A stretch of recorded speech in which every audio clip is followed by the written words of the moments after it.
Siempre he sostenido que llegaba más lejos la acción de todo un pueblo convencido de su obrar que el acto solitario del gobernante, por genial que pareciera. Esa era la superioridad histórica de la democracia sobre el autoritarismo. Los caminos me están esperando y estas ansias que no pueden más. Mochileros, tomen aire, llénense de energía, agarren su mochila y a comenzar el viaje. Sí, un viaje de exploración, de descubrimiento y autotransformación. Con Mochileros. Y otro lleva un pequeño tambor, la mochila, la carpa y el mate, el aislante y el calentador. Vamos a usar. No sabemos si al norte o al sur, a un acuerdo nos cuesta llegar. Si es al norte subir a Bolivia, si es al sur al Chaltén, hay que llegar. ¿Qué tal, mochileros? ¿Lista la mochila? Bienvenidos, arrancamos entonces en este sendero que nos lleva por diferentes caminos, por diferentes rutas, a veces mejor, a veces peor preparadas ellas, a veces mejor, a veces peor preparados nosotros. Un saludo inicialmente muy grande a toda la gente que nos está escuchando y que ha sufrido en estas últimas 2 semanas los embates de la tormenta. No ha sido solamente en la zona del AMBA, como se le dice, también ha sido en la provincia de Buenos Aires en algunas zonas. Hace poco tiempo hubo un temporal muy grave en Corrientes también. Bueno, a toda la gente que ha sufrido en estos días los embates del clima, un abrazo grande y un abrazo muy grande a todas las radios que nos escuchan desde los diferentes lugares de la Argentina. Empezamos este programa número 388. Desde el estudio central de Quebrada de los Pozos está mi amigo, mi compañero Daniel Sotelo. Dani, ¿cómo te va? Hola Nico, ¿cómo andás? ¿Cómo andan todos y todas? Bueno, espero que bien. Sí, parece bravo todo el tema de la tormenta por allá. Anoche llegaban mensajes de la Facu de Ezeiza, donde trabajo, para que no vayan a la facultad. Parece que había inconvenientes para llegar hasta la zona, ¿no? Y gente trabajando en la emergencia, básicamente. Así que bueno, por aquí, bueno, también cambió un poco el clima. Se pasaron unas nubes, algunos truenos, cortes de luz. Y estamos en otoño, Nico. Ni más ni menos. 21 de marzo llegó el otoño. Llegó un fresco aliviador, estaba bastante pesado. Y bueno, pero no, esto del clima no existe. No, es todo mentira. Es todo mentira, ¿no? Es todo mentira. Vamos a empezar ya mismo con este momento que tenemos siempre en el programa, en el que recorremos estas cosas que en algún momento también fueron señaladas como todo mentira y que resultaron no solo ser ciertas, sino que además terminaron repitiéndose. Y por eso no son noticias, sino que es la noticia de siempre.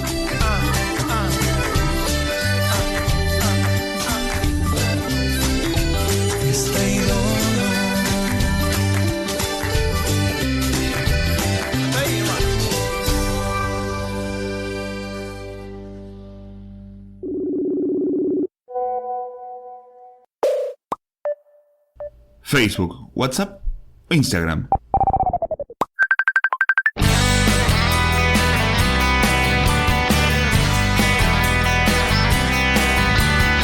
Buscarnos como Mochileros Radio o si no, visitanos en www.mochilerosradio.com. Llevo mucho tiempo fuera de mí. Hemos tenido que adoptar una medida transitoria de limitación a la extracción de dinero en efectivo. El que depositó dólares recibirá dólares. El lema nacional siempre ha sido: jódanse hoy para disfrutar mañana. Hoy dijo la radio que han hallado muerto al niño que yo fui. Recorremos la historia y encontramos las cosas que nos siguen contando como si fueran nuevas. La noticia de siempre en Mochileros. Hoy dice el periódico que ha muerto una mujer que conocí sí, que ha caído en su campo el Athletic y que ha amanecido nevando. La noticia de siempre arranca el 17 de marzo, fecha en la que para la Argentina hay un evento nefasto y excluyente. Estamos hablando de la explosión de un coche bomba en la Embajada de Israel en 1992, que arrojó 29 muertos y 242 heridos, y fue la primera de las dos puntadas que dio el terrorismo en la Argentina, Dani. Sí, yo lo tengo muy presente esa fecha por dos cuestiones. La primera, que justo Alicia, mi compañera, mi esposa hace 40 años, justo había ido a la capital con algunos de los chicos, así que fue un susto grande. No teníamos la inmediatez de la comunicación como ahora a través de WhatsApp, así que claro, fue bastante fuerte. Y desde donde yo estaba, mi barrio queda, para los que, si alguno conoce Buenos Aires, bueno, la zona de Puente La Noria, más para el Parque de Lomas, la zona de Lavallol, más o menos Facultad de Lomas, ahí Santa Catalina, toda esa zona, y vi el hongo de la explosión desde casa, así que claro, fue muy muy fuerte. Eso fue lo primero. Después lo segundo fue que al rato ya tuve llamadas de Rolo de México, por ejemplo, bueno, los periodistas amigos que hoy son nuestros corresponsales en el programa, preguntando si estábamos bien. Bueno, claro, la noticia llega de una manera y desde afuera por ahí no se dimensiona lo grande que es tanto el AMBA como la propia Argentina a veces, ¿no? Así que es realmente un recuerdo terrible. A la vuelta había una escuela en la cual, la escuela del Estado, creo que de traductores, de Nacional y escuela pública, y yo laburaba también en la parte de ascensores ahí, así que al toque fue algo muy fuerte, por lo menos en mi caso, en ese sentido. El 18 de marzo de 1824, el Congreso Constituyente de México le otorga la nacionalidad mexicana a Simón Bolívar, el libertador. Fíjense ustedes la influencia que ha tenido Simón Bolívar. No estamos descubriendo nada aquí, en todo el continente, Dani. Sí, uno, por supuesto que no es algo que nosotros veamos en la escuela si a vos no te interesa la historia y no te metes a profundizar, ¿no? Pero inclusive en la claro, serie que han dado en Netflix, que son como 60 capítulos de sí, Bolívar, se nota la intencionalidad. Yo calculo que San Martín tendría por lo mismo, buscando el apoyo de Inglaterra, ¿no? Que tampoco se daba de forma tácita, y Francia, y aprovechando un poco la debilidad de España de ese momento. Creo que analizar la revuelta en América Latina, tanto desde el sur como desde el norte, sin pensar en el contexto político de ese momento, bueno, es medio ingenuo también, ¿no? Así que, pero sí, Bolívar buscaba el apoyo y también andaba por esos lares, ¿no? Ese mismo 18 de marzo, en 1962, suceden dos cosas. Por un lado, en Europa, el Imperio francés firma los acuerdos de Evian con el Frente de Liberación Nacional de Argelia, que da por terminada la guerra de independencia de Argelia, o sea, 1962. Argelia se independiza de Francia. Ese mismo día de ese mismo año, se levanta la proscripción contra el peronismo. Usted me va a decir, no se levanta. Es cierto, tiene razón, no se levanta. Dicen que se levanta, se llama a elecciones en 5 provincias argentinas. Las 5 provincias argentinas tienen como ganador a un gobernador justicialista, y entonces el ejército pide la intervención federal de esas provincias. O sea que en realidad no se levanta nada, digamos, Dani. Sí, realmente hablar a veces de los 70 años de peronismo, ¿no? Sin pensar todo lo que ocurrió en el medio, y sobre todo a las vicisitudes y las proscripciones y las prohibiciones, con las miserias humanas en el medio, ¿no? De un lado y del otro, hay que decirlo también. Claro. Es imposible analizar nuestro presente. Yo creo que nuestro presente está netamente vinculado al pasado, y que lo que pensamos en algún momento que ya no estaba, que venían nuevas generaciones y que todo iba a cambiar, no. Hay evidentemente una conciencia ahí, no sé cómo decirla, colectiva si querés, que sigue estando muy presente, y que se ve en actos como el atentado a este miembro de Hijos o esta chica de Hijos, que justamente es de Lomas de Zamora, Nico, y dejando pintadas del partido gobernante, ¿no? Denota todavía que esa lucha interna, esa división interna que tenemos los argentinos no terminó. Exactamente. Sí, vamos a mencionar más adelante también esto que vos traes a colación, Dani. El 18 de marzo de 2009, Bolivia cambia su nombre y pasa a llamarse Estado Plurinacional de Bolivia, lo que de algún modo resalta esta idea de un Estado, pero diversas naciones adentro del territorio de Bolivia, ¿no? Y cómo eso le dio un cariz distinto a la política boliviana, Dani. Sí, totalmente. Está vinculado con lo que dijimos anteriormente, ¿no? Este tema de la identidad y de reconocer quiénes somos los que habitamos este territorio, ¿no? Ni que hablar aquí en la Argentina con el tema de los mapuches y toda esta historia. Y te diría algo que por ejemplo, profundizando esta semana, preparándome un poco para mi temporada de senderismo que se da más o menos en invierno y analizando el tema originario de Córdoba, el 79% de la población cordobesa tiene en su ADN alguna característica de pueblo originario. Sin embargo, no es tan fácil de que nos reconozcamos parte del pueblo originario. De hecho, a mí me tocó trabajar en el censo el año pasado aquí y de toda la gente que entrevisté, solamente 2 se reconocieron descendientes. ¡Wow! Es un dato no menor, es muy poco respecto de la estadística, ¿no? Sí, un 79% en el ADN de pueblos originarios, creo que hay un 5% de afroamericanos y un 16% de población europea, digamos. El 19 de marzo de 1818, las fuerzas españolas derrotan al ejército chileno-argentino en Cancha Rayada. No se confunda, hay otra Cancha Rayada en 1814, pero esta es diferente. Es la derrota que en algún momento generó cierta preocupación por la independencia de Chile y que fue seguida por la victoria criolla, que se recupera y triunfa en Maipú. Y luego de ese triunfo, entonces, allana el camino para la independencia de Chile y para la independencia del Perú también, ¿no? A partir de poder ingresar al Pacífico y llegar hasta Perú por el Pacífico. Así que una derrota recordada. O'Higgins termina lesionado en esa contienda y por eso luego tiene menos participación en Maipú porque estaba realmente herido. Así todo, O'Higgins va al campo de batalla cuando las acciones caen para el lado de las fuerzas criollas. Bueno, tiene un saludo allí con San Martín, que era el que estaba comandando el ejército, en una de las contiendas, ya digo, recordadas, que se estudian incluso en la primaria y en la secundaria, ¿no? El 19 de marzo, pero de 1851, bastante tiempo después que esto, nace Roque Sáenz Peña. Presidente de la Nación entre 1910 y 1914, tuvo allí al final que entregar el poder porque estaba enfermo, pero antes que eso, aprobó, promulgó, impulsó la ley 8.871, que es conocida como la ley Sáenz Peña, y que es la ley que habilita por primera vez en la Argentina el voto universal, secreto y obligatorio, hacemos la aclaración, para los hombres, ¿no, Dani?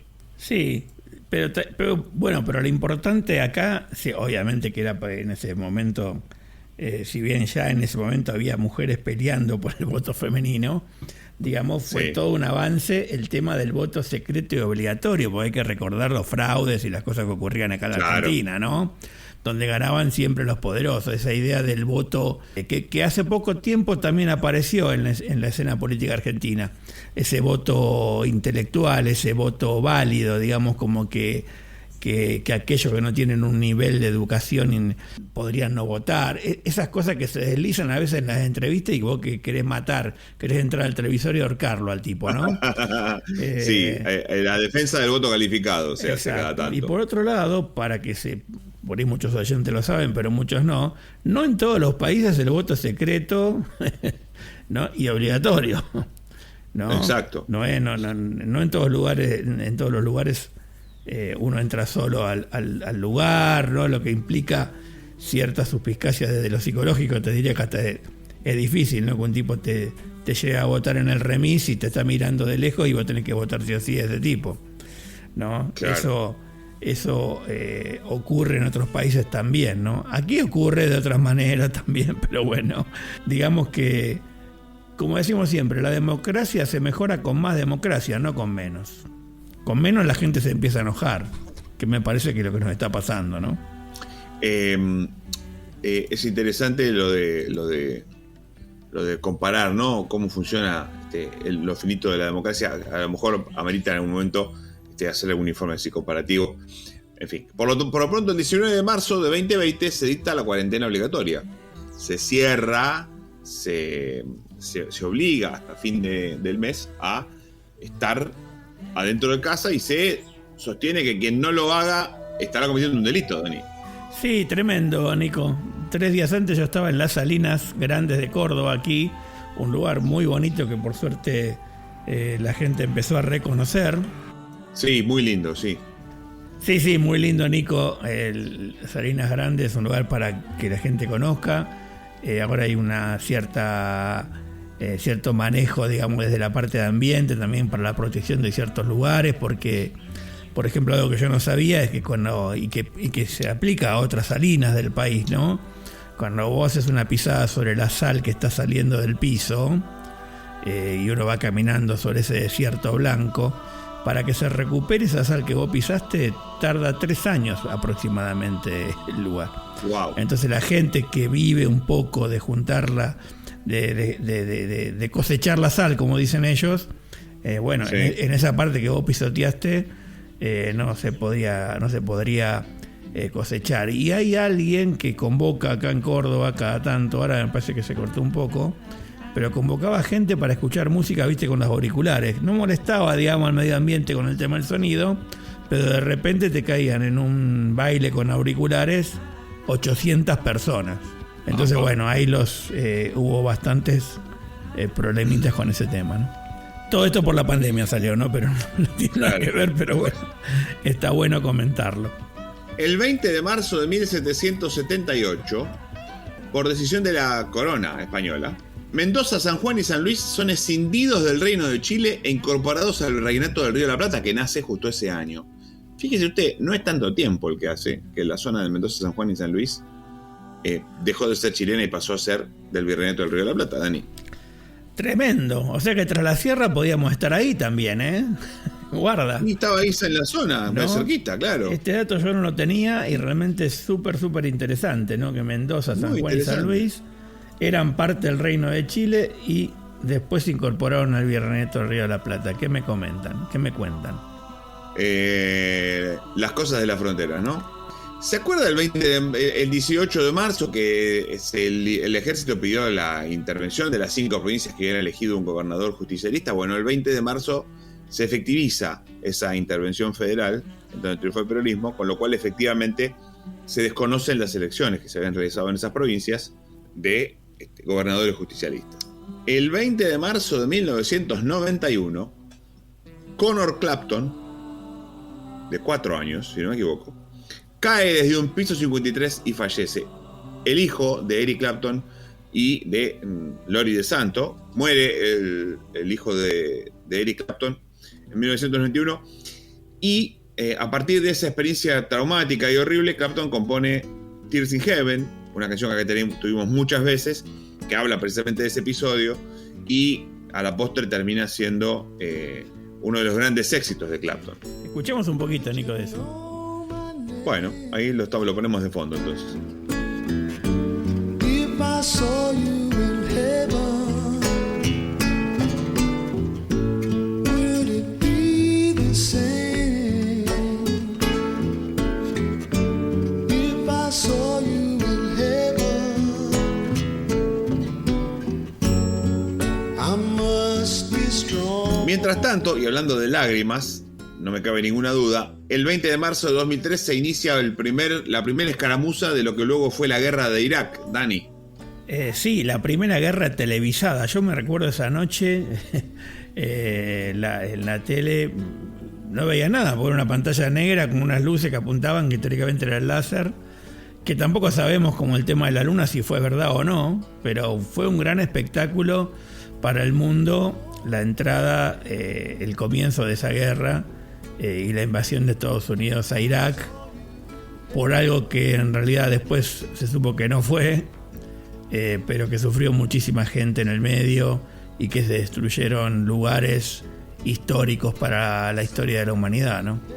21 de marzo, 1975, algo que también nos toca de cerca como bonaerenses, Dani, la AAA perpetra la masacre de Pasco.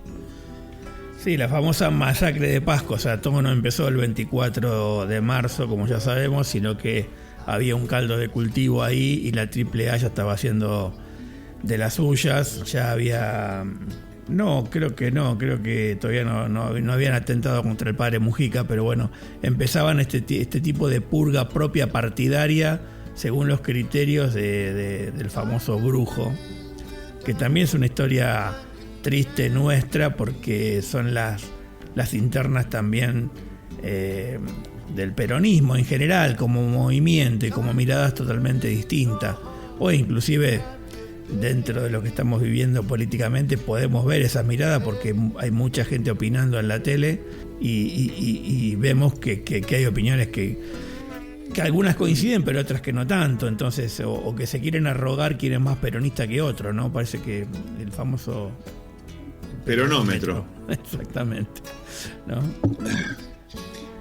El 22 de marzo de 1984 se clausura el diario ABC Color de Paraguay, esto durante la dictadura de Stroessner. Pero un 22 de marzo, el mismo día, pero de 1989, tras la caída de Stroessner, se reanudan las actividades del diario. Así que un abrazo a la gente de ABC Color Paraguay por esta epopeya que seguramente se debe recordar en la redacción. Sí, seguramente. Un saludo para Gustavo, para los chicos, para Carlitos, ahí con Calves también del programa Saber es tu Derecho, que laburan con las comunidades indígenas de Paraguay y ambos trabajaron, Gustavo en su momento en Radio Cáritas y ahora en el periodismo gráfico, así que un abrazo para ellos y ojalá que el periodismo, que la está pasando mal también en Paraguay, pueda cumplir con su rol de informar a la ciudadanía, ¿no? 23 de marzo, Día Meteorológico Mundial. Me pareció interesante mencionarlo a propósito de las escaramuzas meteorológicas que hemos tenido en estos días. Realmente, más allá de que uno a veces se queja, debe ser muy complejo anticipar bien el clima y la cuestión meteorológica en el medio de tantos cambios, ¿no? En el medio de tantos episodios meteorológicos que tiran por tierra con las estadísticas, Dani. Sí, así es, porque estamos viviendo un momento de cambio, ¿no? Y bueno, también decir que a nivel mundial tenemos gente trabajando, argentinos, no creo que hay una argentina, o por lo menos hay dos. Hoy leía por ahí que también había alguien que iba a trabajar con la inteligencia artificial respecto del tema del cambio climático y de los pronósticos y demás a nivel mundial, y son dos mujeres argentinas. Es así, digamos. También se habló del famoso mapa del crecimiento de las aguas. Creo que habíamos hablado ya de esto. La Nación publicó una nota, pero yo tengo una nota muy antigua también planteando un mapa de lo que el agua cubriría a futuro, y obviamente las dos provincias más afectadas en Argentina van a ser la provincia de Buenos Aires y Entre Ríos. Claro, seguramente. Y bueno, finalmente el 24 de marzo, por supuesto, es la conmemoración del golpe de Estado. Este domingo, seguramente si ustedes nos están escuchando en domingo o luego del 24 de marzo, o se están preparando para ir a la marcha, o habrán participado, habrá marchas, uno intuye, muy multitudinarias, en todo el país, no solamente en Buenos Aires. Así que nosotros, además de esa conmemoración del golpe de Estado, conmemoramos y recordamos siempre, Dani, el asesinato de Monseñor Romero. Sí, así es. Una fecha trágica para la Argentina y también para América Latina en sí, y para la iglesia latinoamericana, por ahí si querés, la iglesia más progresista. Arnulfo Romero no era un súper progresista, simplemente defendía la vida de sus ciudadanos y de sus compatriotas, y lo hacía justamente a través de un medio de comunicación, la radio. Y bueno, vino esa violencia que a veces se ejerce desde los medios, tanto de un lado como del otro, terminó en que alguien entró a la misa que estaba dando y le disparó directamente a quemarropa, ¿no? Sí, y en cuanto al 24 de marzo, sí, aquí en Córdoba, también en la ciudad de Córdoba, va a haber una marcha grande. Tal vez estemos participando, hay mucha gente que de Tras las Sierras se traslada hacia allí, y también va a haber también aquí en Villa Dolores, hay varias propuestas de radio abierta y una marcha por aquí también. El hecho de que sea domingo facilita un poco también de que la gente no está trabajando y se pueda movilizar en este día tan especial para todos los argentinos, ¿no? Este recorrido que hemos hecho hasta aquí nos manda a acodarnos en algún lugar y hacer nuestro primer alto en el camino.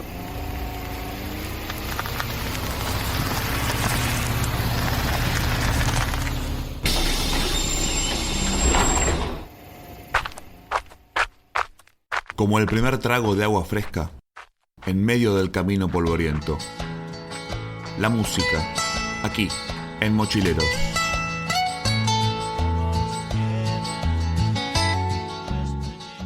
Quemarás el olor en el fuego más sagrado de hoy y buscarás el amor en un rostro ciego de lo que ya no sos y quemarás el rencor en el fuego de un infierno precor y buscarás esa voz que te recuerde para siempre quién sos. Y eso es así, ya lo verás.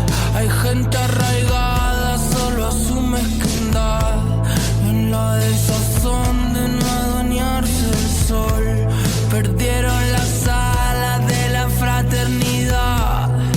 Pájaro enfermo, sueña que vuela dormido, buscando en el cielo un sentido.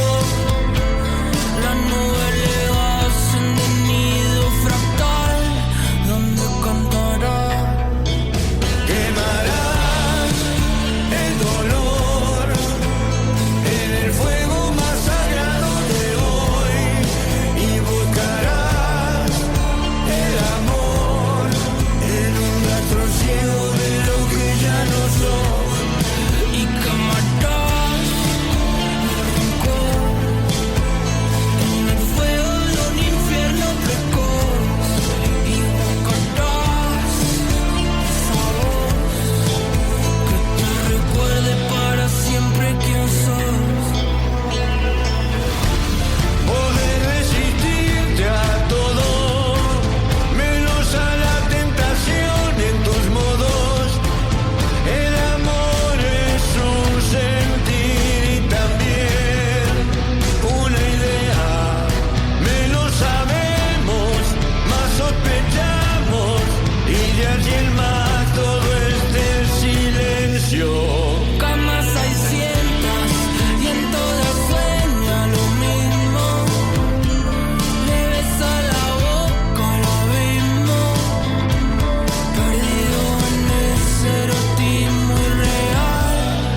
Él cantará, quemará. Y el tema que estamos escuchando es un súper estreno. Se estrenó esta semana la nueva canción de Woz, en este caso con un invitado de lujo. Estamos hablando del Indio Solari. Woz y el Indio hacen Quemarás, el tema que estamos escuchando de fondo y que es el adelanto del nuevo disco de Woz que se llamará Descartable, y que está saliendo a la luz en estos momentos. A lo mejor para cuando ustedes nos escuchan ya está editado el nuevo disco de Wozito. Un tema que de algún modo me da la impresión a mí, habiéndolo escuchado un par de veces nada más, combina muy bien el estilo de Woz con lo que el Indio viene haciendo mientras, digamos, desde hace muchos años ya, con Los Fundamentalistas, con su carrera solista, e incluso hacia el final de la carrera con Los Redondos, me da la impresión de que es un tema que tanto la gente de Woz como la gente del Indio apreciará, Dani. Sí, la letra es muy interesante, los invito a buscarla, a escucharla. Escuché el tema,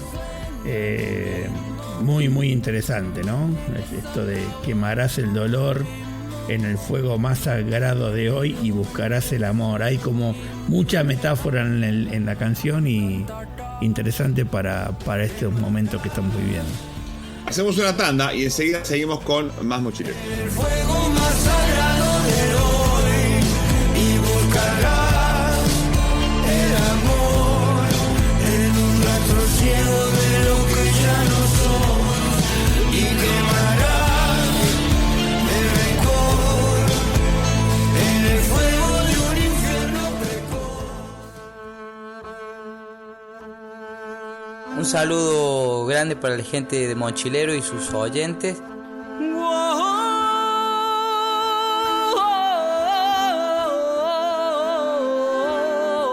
De aquí de Temperley, desde los valles de Córdoba, José Luis Aguirre. Bueno, siguen escuchando, un abrazo grande. Lare de Pampa de Achala, pata a pata me voy a buscar. Champaquí, piedra y altura, padre cóndor de la inmensidad. Y al topar contra la sierra, valle del cobre chingón. Villa Dolores me tira, de ahí vengo, de ahí soy. Bajaré por los gigantes, Pampa y Pocho, terruño ancestral. De galope montonero, de leyenda y temblor antigal. Me llegará San Lorenzo con un vinito, ¿sabes? Te ando queriendo escuchar. Ramoncito Cortés, Córdoba rumbo a los valles, digo, tierrita de mi querer. Súper buen día tengan todas y todos. Por acá les habla Alejandro Díaz desde Caracas, cuna de Simón Bolívar, República Bolivariana de Venezuela, para brindarles un caluroso saludo a la gente de Mochileros Radio. Pana le decimos aquí nosotros a los amigos muy queridos, así que vaya desde aquí un fuerte saludo a todos los panas y las panas que nos escuchan desde Buenos Aires y Córdoba. Así que desde la tierra del libertador Simón Bolívar les enviamos un súper caluroso saludo de hermandad y unión.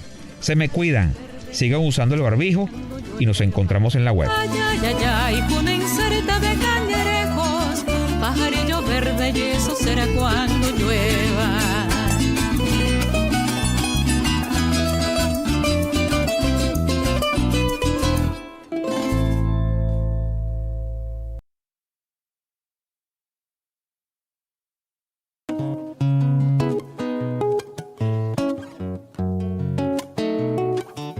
Debajo del puente en el río hay un mundo de gente. Abajo en el río, en el puente. El puente, imponente y majestuoso, se alza sobre el río como un gigante de piedra. Su sombra se extiende sobre las aguas, creando un espacio de misterio y oscuridad. Debajo del puente, invisible para la mayoría, se esconde un mundo desconocido. Un microcosmos donde la vida se vive de forma diferente, lejos del brillo de las cámaras y el ruido de las redes sociales. Y arriba del puente las cosas pendientes, la gente que pasa, que mire y no siente. Tomates, lechugas y pan del mercado. Te quiero, te odio, me tienes cansado. Y arriba del puente las cosas de siempre. No quiero mirarte, no quiero quererte. Café con azúcar. Seguimos en Mochileros, miramos debajo del puente y encontramos algunas cosas. A veces son cosas que no nos gustan. En general son cosas que preferimos no mirar. Y en este caso, a veces la producción de la radio se alimenta de análisis y a veces se alimenta de cuestiones cotidianas, ¿no? Y en este caso la cuestión cotidiana tiene que ver con algo que en estos días mismo estaba hablando con algunos amigos, cómo hay ciertas discusiones que a veces parece que es pecado darlas. Hay ciertas cosas que es mejor no discutir porque están mal ni siquiera mencionarlas, y al no dar esas discusiones se habilita a que luego esos espacios vacíos los ocupe otro y esas discusiones se den en otros términos, y a lo mejor a veces es tarde, ¿no? pienso en varios temas que están hoy en la picota, temas troncales de la Argentina, no sé, la previsión social, el ajuste, la inflación, todos temas que es mejor debatirlo en los términos propios que esperar a que venga alguien más y los debata en términos que son menos deseables, Dani. Sí, yo entiendo de que uno, en la medida que va creciendo y que te vas desarrollando, querés como hacer tu propio camino, ¿no? Y obviamente siempre no es lo mismo cuando tenemos 20 años que cuando tenemos 60, ¿no? Lo vamos mirando, o cuando tenés 40, lo vas mirando con una perspectiva distinta y con una mirada siempre más esperanzadora, en ese sentido, ¿no? Pero es verdad también lo que planteás, y a veces a nivel de las discusiones entre gente conocida, entre amigos, que parece que no hay que tocar determinados temas para que nadie se sienta herido.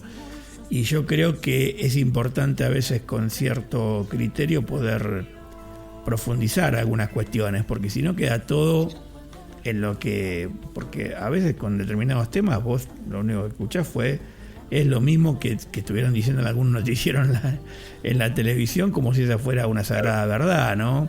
Creo que no terminamos de entender de lo que ocurre a veces en los medios de comunicación, sobre todo los masivos, los de gran llegada, tienen siempre una intencionalidad, ¿no? Los de un lado y los del otro, ambos. O sea, no estoy hablando solamente de algunos medios hegemónicos. Todos tienen cierta intencionalidad. Lo que nos falta es esa capacidad de discernir y de pensarlo en términos del otro, ¿no? Nos venían hablando de que, o sea, nos vienen refregando que el colectivismo no sirve, que el trabajo en equipo no sirve, que juntarse no sirve, simplemente porque hay porque una ideología política, digamos, pondera el colectivismo. Pero trabajar en grupo, en equipo y hacer las cosas juntos es algo que siempre estuvimos diciendo que está muy bien. Ahora parece que no puedes hacerlo porque te convertís en comunista. ¿No? Es realmente muy loco eso, ¿no? Un valor que es propiamente, inclusive hasta a nivel religioso te diría, termina siendo como mal visto. O sea, o la otra o lo otro, que todo se tiene que medir por la eficiencia y por el intercambio. Y debajo del puente, ya que estamos en esta sección, hay muchísima gente que no vive en esos términos, viven otros, ¿no? Y me parece que perdemos un poco la brújula, por otro lado. Y lo último, para darte la palabra, Nico, mucha gente, la gente más grande, los que tenemos arriba de 50, todo lo que estamos viendo que está ocurriendo con nuestra sociedad hoy, ya lo vimos, con las mismas medidas, o sea, y esas mismas medidas no nos llevaron a un buen puerto nunca, ¿no? Porque definitivamente nos olvidamos de la gente, digamos, ¿no? Nos olvidamos, le pedimos esfuerzo a alguien que ya no puede esforzarse más, que ya se esforzó demasiado, digamos. Así que es bastante fuerte lo que nos está ocurriendo, ¿no?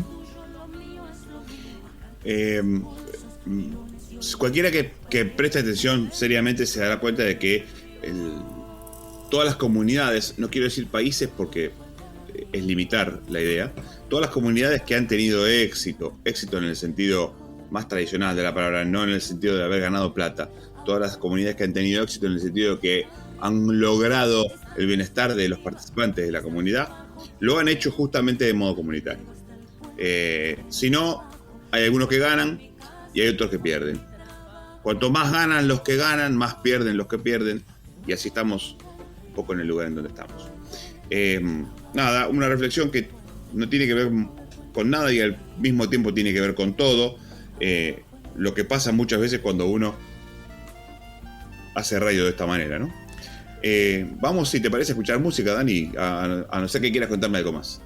No, simplemente reforzar esto que acabas de decir, ¿no? O sea, obviamente que en lo comunitario, en la comunidad, todos los que participan de alguna manera en un club de fútbol, en ese fomento, en una comunidad religiosa o educativa, sabe que dentro de eso hay conflicto.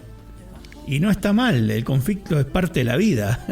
El tema es cómo resolvemos los conflictos. Resolvemos apartando a la gente que no nos gusta, apartamos a la gente que no puede hacer lo mismo que nosotros porque no tiene el capital requerido, o tratamos entre todos de ser más comunidad, justamente siendo más hermanos y ayudando por ahí al que menos puede, o tratando de profundizar aquello en lo que no estamos de acuerdo. Me parece que ese es el camino para un país justo y solidario, no justamente excluyendo a la gente que no me gusta, ¿no? En términos del presidente, pareciera ser que decir gente de bien es que algunos somos de bien y otros que no. O sea, es muy fuerte eso. La palabra denota la forma de pensar, y esa forma de pensar no coincide por lo menos con mis valores. Así que si querés vamos a la música. Tenemos un doble homenaje para este segundo alto en el camino. Arriba del puente, las 8 con frío. Lo tuyo es lo tuyo, lo mío es lo mío. Carteles sin bolsos, tirones y olvido. Cualquiera te vende un billete hasta el río. Cada persona bajo el puente tiene una historia que contar. Historias de color, de lucha, de esperanza. Son historias que no se escuchan en los noticieros, que no se leen en los periódicos. Son noticias que se susurran en la oscuridad, que se comparten entre ellos, que viven en la misma sombra. El puente representa la barrera que separa a dos mundos. El mundo visible, donde reina la opulencia y la superficialidad, y el mundo invisible, donde se esconde la realidad cruda y descarnada de aquellos que no tienen nada. Arriba del puente están los de arriba, y están los de abajo, que es menos que arriba, y luego está el puente que es menos que abajo. Yo pienso en mi casa, mi amor, mi trabajo.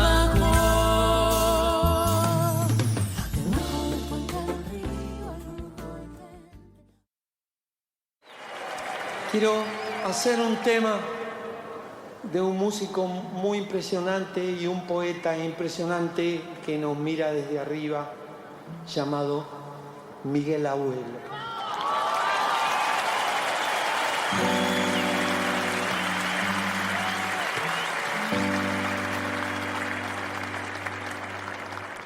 Mariposas de madera, yo te voy a regalar, a ver si te guardas algo y no lo largas a volar. Mariposas de alas, te quieras escapar, si te busco no te encuentro, y cuando te encuentro no estás. Oye a mí,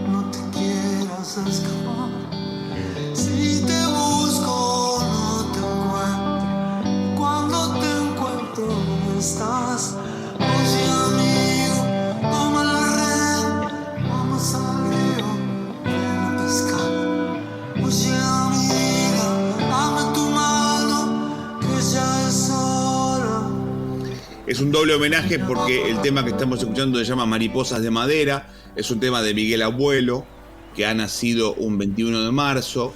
Lo recordamos a él y a su enorme y maravillosa carrera musical. La versión que estamos escuchando es la versión que hizo en el recital de Spinetta y las Bandas Eternas, precisamente Luis Alberto Spinetta, solo él con su guitarra, una versión íntima, preciosa, una reivindicación enorme de Miguel Abuelo, de Luis en ese show. Así que en este segundo alto en el camino, Dani, nos damos el lujo de hacer un doble homenaje. Sí, hermoso homenaje, hermoso ese recital de las bandas de Eterna y para disfrutarlo con los oyentes.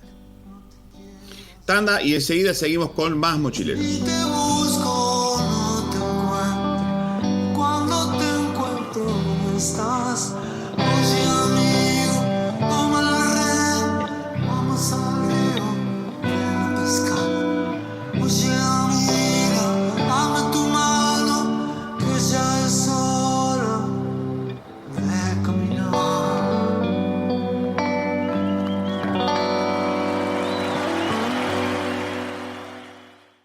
Carpa, listo. Bolsa de dormir, listo. Mochila, listo. Estamos para arrancar, muchachos.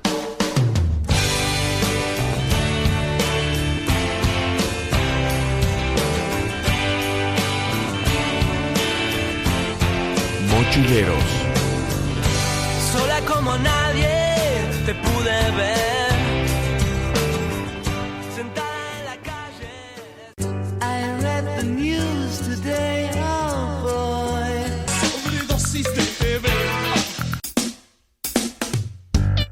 Otra información. Otras miradas. Otras voces. Con los pies en la tierra. Las noticias. Aquí. En Mochileros. Dispuestos a mentir sobre papel, dispuestos a fingir frente a la cámara 3. Seguimos en Mochileros, momento informativo. Ustedes saben que este no es un noticioso, pero nos gusta informar. Tenemos 3 o 4 cositas que hacemos. La primera, una nota que es un informe del INDEC que está saliendo ya mismo.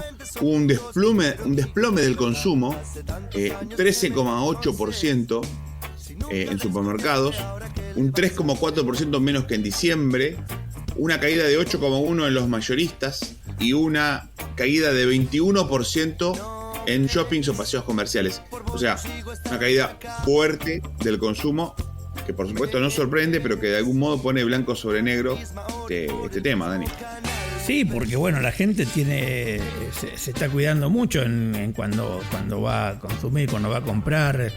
No hace falta que lo diga yo, pero todo el tiempo estás escuchando que no llego a fin de mes, ¿no?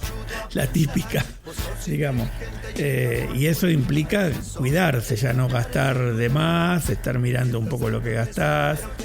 Creo que en ese sentido, hablando de comunidad y todo, nos falta todavía ese reflejo que hubo en otras crisis en cuanto a las comunidades que se organizan y todo. Yo, claro, aquí estoy en Córdoba, en el Valle Tras la Sierra, veo algunas cuestiones así comunitarias, pero no tantas como se veían en el 2001. Yo qué sé, no hablo solamente del tema del trueque, sino de compras comunitarias, de juntarse y ir a comprar al mercado central. Eso aquí no es tan fácil y no tenés tan cerca esos lugares. Porque evidentemente desde el lado del Estado no podés esperar absolutamente nada. Si bien los gobiernos provinciales por ahí tienen ciertas herramientas, se pone complicado el tema y veremos hasta dónde llega, porque también vos hablabas de normal, pero también estaba hablando de las pymes, ¿no? Y un poco más con el tema de la apertura de las importaciones, también hay un retroceso, sin hablar, digamos, de todos los despidos que hay dentro del Estado, ¿no? O sea, y los que se planifican a futuro. Se espera que haya, sí. Bueno, a propósito de eso, también el gobierno presentó un plan de vouchers escolares. Esto lo había dicho Milei durante su campaña. Un voucher para ayudar a las familias a pagar colegios con con una subvención estatal. Una cuota que será el 75% de un tope determinado. El plan ya está pensado. Va a estar disponible desde el 3 de abril en adelante. Y bueno, nada, esto que desde muchos espacios se considera un ataque a la escuela pública, Dani. Sí, están en esas dos líneas, ¿no? Primero que el aporte de 53.000 pesos creo que no cubre, o sea, no, las cuotas están mucho más altas, ¿no? Yo creo que un colegio en Loma de Zamora que conozco bastante, donde generalmente va, porque la gente se moviliza, por ahí la gente del barrio va al centro de la ciudad y demás.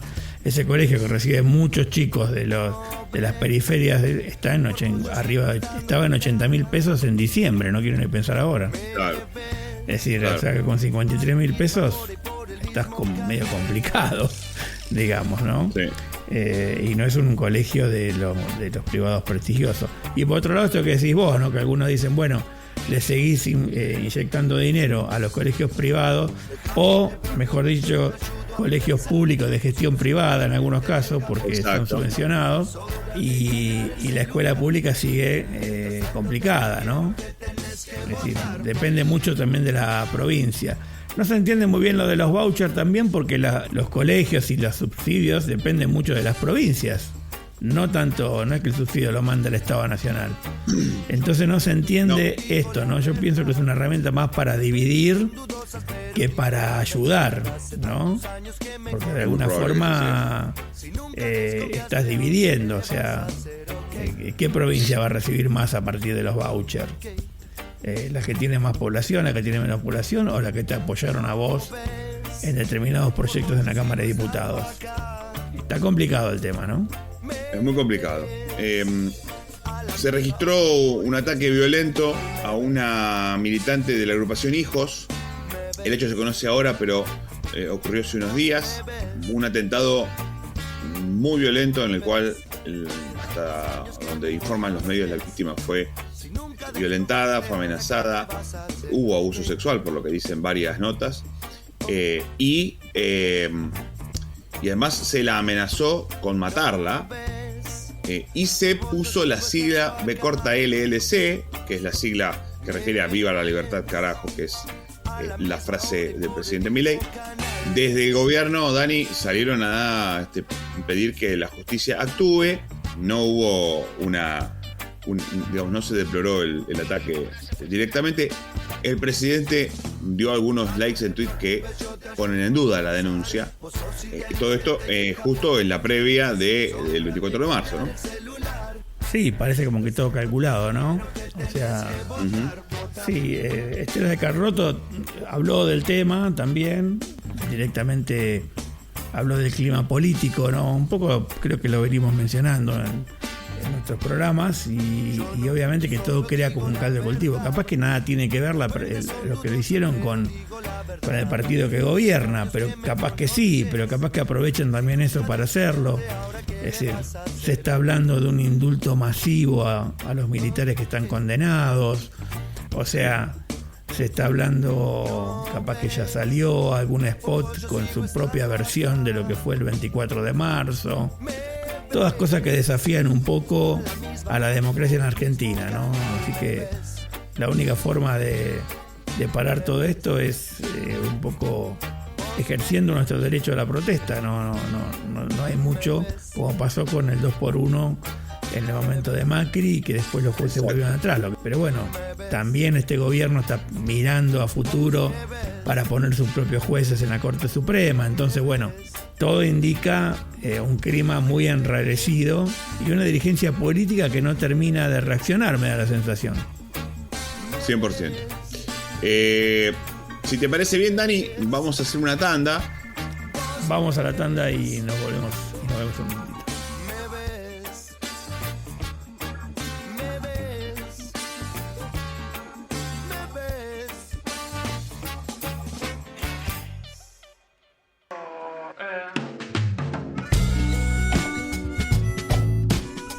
Les habla Fernando Borroni. Bueno, a todos los compañeros y las compañeras que llevan adelante Radio Mochileros, desde aquí les mando un abrazo muy grande, y para que sigamos dando la batalla comunicacional que siempre es tan necesaria, tan importante y tan urgente. Así que un fuerte abrazo para todas y todas, y bueno, sigamos juntos de alguna manera más allá de la distancia. Fuerte abrazo. Ir y venir, seguir y guiar, dar y tener, entrar y salir de fase, amar la trama más que el desenlace, amar la trama más que el desenlace. Saludos a todos los mochileros. Hacemos una parada de 5 minutos.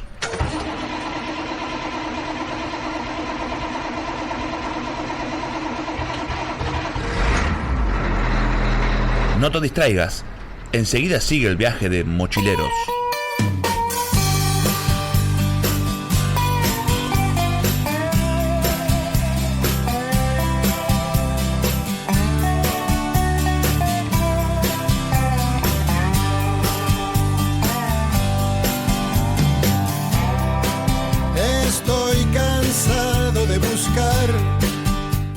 te traeré la lluvia encerrada en un beso. Recorremos el continente con nuestra mochila al hombro, pero lo hacemos de radio en radio, de ciudad en ciudad, de pueblo en pueblo. Las radios comunitarias de América Latina, acá, en Mochileros Radio. Nunca más estar triste. Los programas, las historias, los protagonistas de nuestra América Latina, todo en una sola radio. Un dial que va girando lentamente y recorre los senderos de América Latina a través de las radios comunitarias y los programas en cada pueblo y cada ciudad del continente. Nunca más estar triste.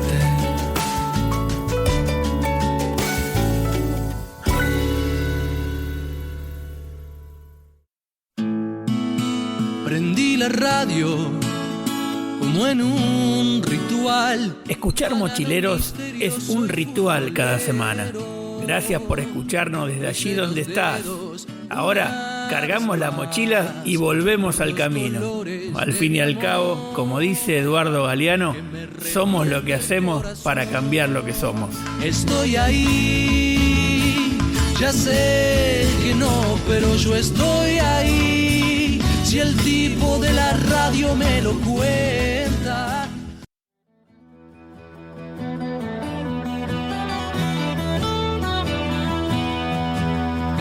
Valles, montes, ballenas, cerros, desiertos, hombres y mujeres.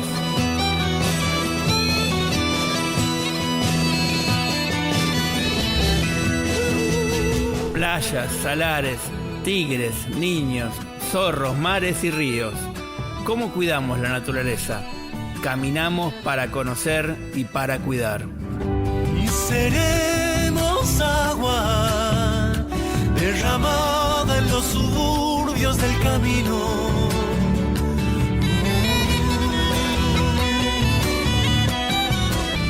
Seguimos en Mochileros, estamos con Analía Zárate y Hernán Scandizo del Observatorio Petrolero Sur, habituales amigos de aquí de Mochileros. Ellos publicaron hace poco un informe muy interesante en la también muy interesante página del observatorio, que recomiendo para aquellos que quieran estar en el tema. Un informe sobre redes para la transición. Cuando hablamos de transición energética. Hernán, Analía, bienvenidos. Gracias por estar con nosotros en Mochileros. ¿Qué tal, Nicolás? ¿Cómo estás? Lo primero que querría preguntarles, que le cuenten a la gente es ¿qué es la transición energética? Lo hemos dicho en el programa, pero reiterémoslo. ¿De qué hablamos cuando hablamos de transición energética? Sí, cuando hablamos de transición energética hablamos de un cambio o de cambios en las fuentes que utilizamos para acceder a la energía, las formas de generación de la energía. Esto no es algo de este momento particular de nuestra civilización, que necesitamos abandonar los fósiles para transicionar, para ir hacia otras fuentes energéticas. Si nos ponemos a pensar, bueno, lo que tiene que ver con lo que fue el dominio del fuego, el dominio del carbón mineral, el ingreso de los hidrocarburos, eso acompañado con desarrollos tecnológicos que, bueno, fueron cambiando la configuración de nuestras vidas, de nuestras sociedades, de nuestras formas de habitar el planeta. Y hoy, cuando estamos hablando de transición energética, estamos hablando de la necesidad de abandonar los combustibles fósiles, combustibles que desde la revolución industrial con el carbón mineral, después con el petróleo, sobre todo a partir de la Segunda Guerra Mundial y la invención del motor de combustión interna, le dieron a esta sociedad y al capitalismo un desarrollo, y hoy se está probando que, bueno, que la combustión de fósiles es uno de los responsables del calentamiento global, del cambio climático. Entonces también se está planteando la necesidad de ir hacia otras fuentes que, como decíamos antes, también implica otras formas de habitar el planeta, ¿no? Cuando vos decís ir, Hernán, me parece interesante hablar de esto, porque muchas veces hay una impugnación desde, bueno, ¿qué quieren? Que vayamos y apaguemos las centrales mañana. Digamos, como que una especie de exageración del concepto. Ajá. Digo, es una transición porque justamente hay que hacer un recorrido, lo que pasa es que hay que pesarlo, ¿no? Claro, si nos ponemos a pensar en el caso argentino, a ver, cuando se habla a nivel internacional muchas veces se dice de el gas como combustible puente, Exacto. el gas fósil como combustible puente. Argentina desde la década del 70, con el descubrimiento de Vaca Muerta, de Loma La Lata, el mayor yacimiento en ese momento de gas que hubo en Latinoamérica, empezó a incrementarse la proporción del gas en nuestra matriz energética por sobre el petróleo. Pero la preponderancia o los primeros pasos para que el gas tenga una presencia en nuestra matriz energética se dan durante el primer gobierno de Perón, con la construcción del gasoducto desde Comodoro Rivadavia a Buenos Aires, el gasoducto San Martín. Ajá. Entonces, nos ponemos a pensar, son procesos de larga duración, de 50 años. Estamos hablando de la década del 40, fines de la década del 40, la construcción del gasoducto, a la década del 90, en que el gas empieza a tener una preponderancia. Esto con una fuente que además no es que desplazó a las otras, porque sigue habiendo petróleo, sigue habiendo carbón. Bueno, en la Argentina el carbón mineral siempre fue, o por lo menos en las últimas décadas fue minoritario, pero digo, no es que tampoco automáticamente una fuente desplaza a la otra, sino que son procesos de larga duración y bueno, lo que estamos planteando es empecemos. Justamente al respecto de empecemos, el informe tiene algo muy interesante, que es, bueno, ciertas experiencias que ustedes cuentan, ciertas iniciativas, y cómo esas iniciativas informan esta transición, es decir, cómo se podrían, o no, según el caso, volcar estas iniciativas, empezar a fomentar estas iniciativas, para que esto que vos decís, que es un proceso de muy largo alcance, comience y en algún momento digamos, se complete. Caso contrario, vamos a seguir con este solapamiento de, bueno, un poco de gas y un poco de petróleo y un poco de carbón y alguno que se puso un panel, pero la transición, digamos, no se concreta. ¿Cuáles serían estas experiencias? No las vamos a contar todas, pero algunas como para entenderlo, ¿no? En línea con eso y complementando un poco lo que decía Hernán, me parece importante que entendamos a la transición no como algo que va a suceder en el futuro, no como una cosa eso que hay que esperar y que va a suceder el día de mañana, sino que la transición es, un poco como decía Hernán, algo en estado de permanente, digamos. Nuestro sistema energético, lo nuestro, mundial, digamos, al principio tenía energías renovables, después tuvo el carbón, después se fue sumando el petróleo y el gas, y ahora empiezan a sumarse las energías renovables. Y se da el fenómeno que mencionaba Hernán de que tal vez esto, más que un cambio de matriz energética, lo que sucede es que se van sumando nuevos tipos de fuentes energéticas a esa matriz con una perspectiva que justamente tiene una visión extractivista, digamos, de la naturaleza y que está en pos, digamos, de maximizar la producción y la ganancia del sistema. Entonces, cuando nosotros pensamos la transición, no solamente mencionamos el aspecto de la energía renovable como algo indispensable, digamos, a empezar a pensar, sino también el para qué de esas energías y cómo es esa gestión. Entonces, en esa línea es que nos interesaba analizar como perspectiva la generación de energías renovables a escala comunitaria, pública, y bueno, justamente de gestión, digamos, a eso en menor escala. Y con esa idea es que pensamos el informe de Redes para la Transición. Entonces ahí analizamos diferentes tipos de energía, pusimos sobre todo el acento en la biocombustión, pero hay también experiencias relacionadas a la energía eólica, fotovoltaica, pero poniendo el acento en la gestión pública, en la gestión comunitaria, en en ir pensando otra forma de vincularse con la energía y también con otros objetivos. Eso es un poco lo que dio el informe.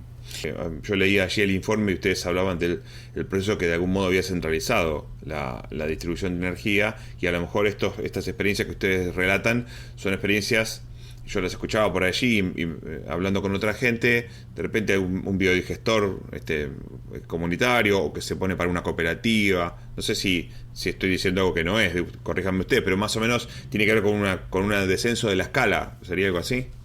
Sí, a ver, no es impugnar proyectos de mayor dimensión, ni tampoco planteamos la desconexión del interconectado, sino empezar a pensar la descentralización de la generación de la energía, vincularnos de otra manera con la gestión de la energía, y pensar la energía también, o en la generación de la energía de una manera integral, cómo se vincula con el tratamiento de residuos, cómo se vincula con las condiciones de hábitat, de la vivienda. Cuando los diferentes planes de promoción de las renovables a escala macro, era promover la eólica, la solar fotovoltaica, sobre todo. Eran empresas concentradas, capitales concentrados, mayormente no hubo participación de empresas estatales, alguna provincial, pero muy poco, cooperativas casi nada. Entonces estábamos pensando, ¿cómo podemos avanzar en otra forma de relacionarnos con la energía? Y ahí aparece también un poco, en un principio habíamos visto algunas experiencias que se daban en México, que se daban en Guatemala, con una forma más autónoma de generación, y de repente cuando nos ponemos a ver acá entendemos que por las particularidades que tiene la Argentina, la presencia del Estado permea todos los proyectos, ya sea por un marco regulatorio, ya sea por un programa de promoción. Entonces fuimos encontrando diferentes realidades. Encontramos que en escalas municipales se daban proyectos que funcionaban muy bien, que quizá en términos energéticos no generaban grandes cantidades de energía, pero resolvían el tema de los residuos, que es un problema no menos importante. Cómo se podían llevar adelante procesos de participación comunitaria.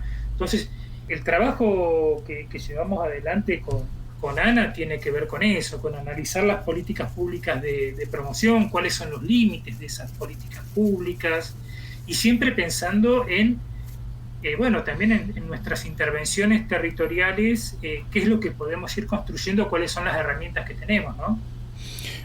Esto último me parece interesante, con esto ya no les quito más tiempo, pero hacer un análisis pormenorizado, entender qué problemas se resuelven. Como decías recién, le da energía, sí, le da un poco de energía, pero resuelve el tema de la basura. Entonces, es muy virtuosa la solución. En el contexto en el que estamos, en el cual este tipo de análisis pormenorizados, esta opción por la ciencia, se está viendo interpelada, me imagino lo complejo que debe ser proponer algo por el estilo, ¿no es cierto?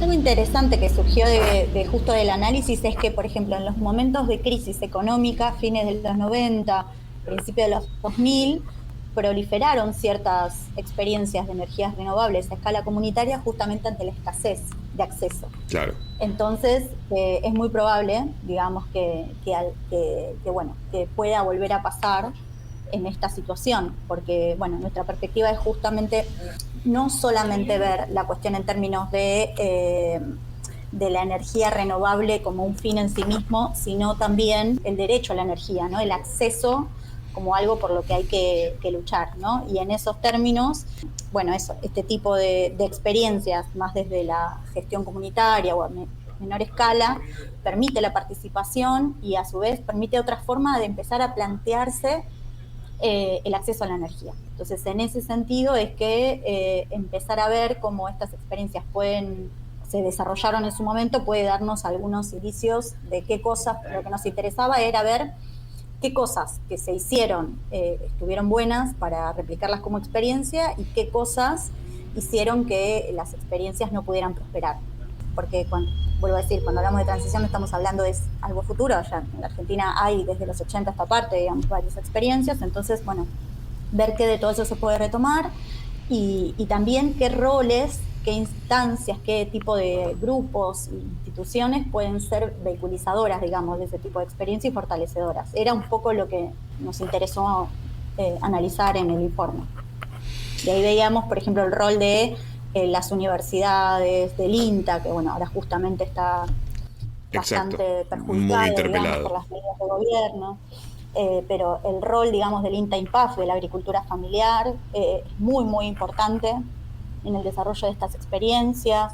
El rol de las fábricas recuperadas, por ejemplo, en la perspectiva de eficiencia energética, no solamente en el tema de la energía como una instancia de generación renovable, sino también empezar a problematizar la eficiencia energética, el uso, digamos, y los modelos constructivos, y bueno, toda esa situación. Después, bueno, la escala municipal que mencionaba Hernán antes, y bueno, eso, el rol de las organizaciones, el rol de también los entramados en relación a la soberanía energética, ¿no? Todos los grupos que vienen trabajando en esa línea también en algún sentido están muy vinculados también con la generación con renovables.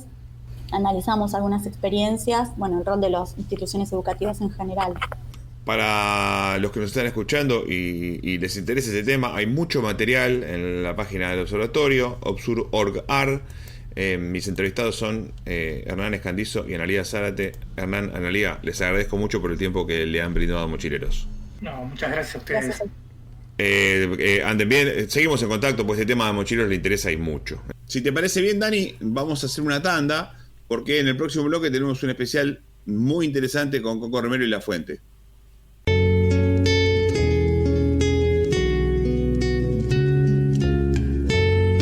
La música es una sola. Y aunque parezca que ritmos y culturas son muy diferentes, están más cerca de lo que creemos. Del cerro vengo bajando, camino y piedra. La música nos une, nos transporta, nos acerca, nos hermana.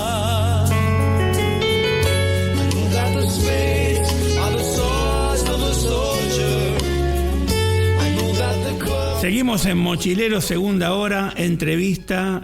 Tenemos la grata presencia de Gualberto Coco Romero. Yo creo, Coco, que, o mejor presentate vos, en todo caso, para la gente que nos escucha. No sé. Tenemos la suerte de esta 9ª temporada haber recorrido, y en algún momento hemos pasado también. Me interesa empezar con este tema, ¿no? Con el tema de la recuperación del carnaval. Sé que fuiste ahí en la ciudad de Buenos Aires un actor importante desde la época para la cual estamos hoy a hablar, que es la época de la dictadura, la época de La Fuente. Ahí también estabas con ese tema, ¿no? Contanos un poco. Bueno, mi nombre es Coco Romero y generalmente, digamos, lo primero que pongo es que soy dibujante, porque dibujo de muy chiquito. Después la música, que la abrazo después casi inmediatamente, y con el tiempo me convertí en investigador del carnaval. Más o menos en esos ítems se ha movido mi existencia.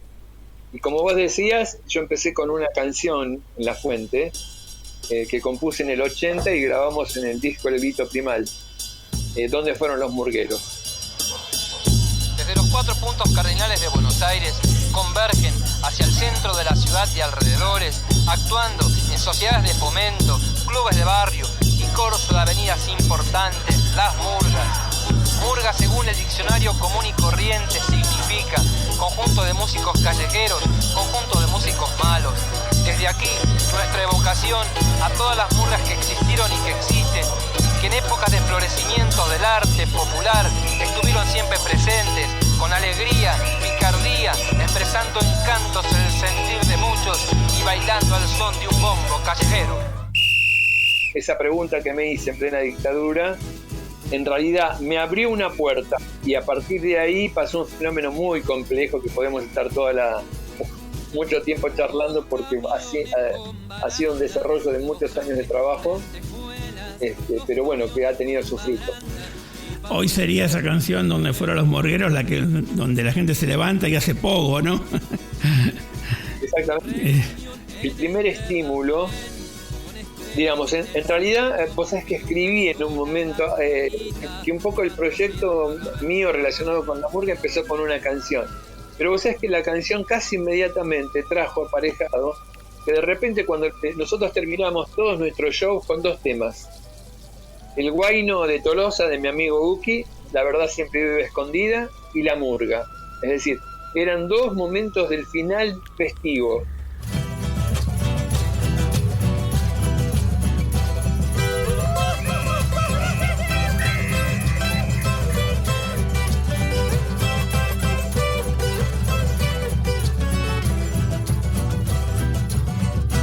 En las locas horas del olvido, las voces son murmullo fiel de ese grito ahogado que se va expandiendo por miles de gargantas como luz, en trombes y montañas como un sentimiento.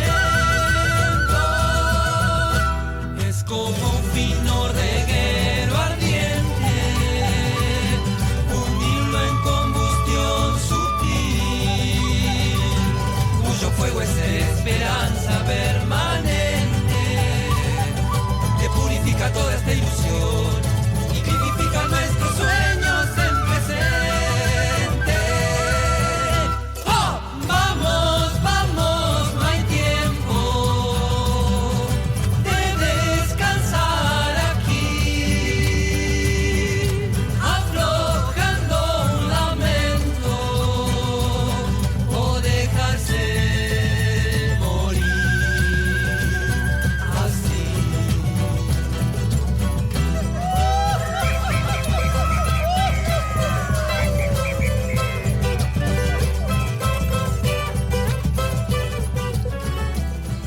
Y de repente, cuando hacíamos el guainito, había rondas naturales. Y de repente, cuando empezamos a hacer la murga, empezaron a aparecer pibes que bailaban como cuando yo bailaba cuando era un adolescente. Y eso fue casi un indicio, ¿viste? Yo digo, ¿qué pasa? Tal es así que casi en todos los shows, después se formó una murga de los fuentianos, que eran los pibes que nos seguían y que de alguna manera armaban en el propio recital su onda de murga, ¿no? Esa fue la primera señal y te diría que fue como la punta del hilo de oro que yo empecé a recoger a partir de ese camino, de ese destino de canción. Que se suban los murgueros, que el camión ya va a salvar. Y como un tiempo que pasó y la alegría que quedó colgada en un romero. Y como un tiempo que pasó y la alegría que quedó colgada en un romero. Y antes de la hora del corso, el paseo por los barrios, regalando una canción, danzando en alguna esquina, puentes de la fantasía, estandarte, plato y bombo, zapatillas y levita, y el paso sentimental. Adiós, adiós, se va el murgón, con pena en el corazón. Adiós, adiós. Y ahora, querido Rey Mono, para no olvidarnos de tu carnaval, saltaremos, bailaremos al compás del bombo hasta desmayar. Señora, señor, no se ponga triste, pues la fuente volverá. Adiós, adiós, se va el murgón, con pena en el corazón. Adiós, adiós, se va el murgón, con pena en el corazón. Será cuestión de comenzar, que cada uno eche a volar de nuevo su alegría y compartir y derramar un vaso de alegría y descolgar y contagiar.